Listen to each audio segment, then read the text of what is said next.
Il a sonné l'heure. Nous sommes à Lausanne, sur la place de la Palue, cœur politique de la cité, mais aussi lieu de vie, de marché et de rencontres. Au centre de cette place, veillant depuis des siècles, s'élève la statue de la justice, symbole de force et de protection, gardienne du peuple lausannois. Pour en comprendre les origines et les symboles, rencontrons Claude Alain Kuncy, conservateur du musée historique de Lausanne.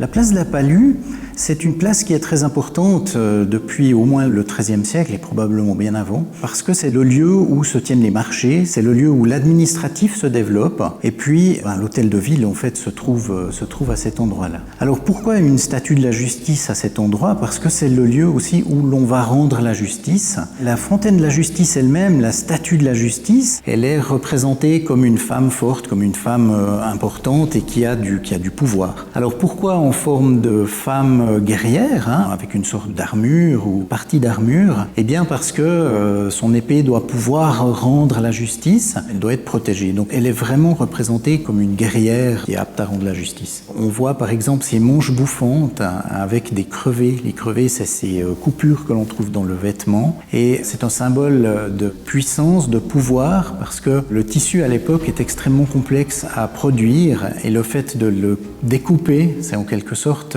quelque chose qui est choquant. Véritable protectrice du cœur de Lausanne, la justice inspire aujourd'hui une nouvelle expression de force et d'identité. Un héritage réinventé, prêt à prendre vie sur le terrain.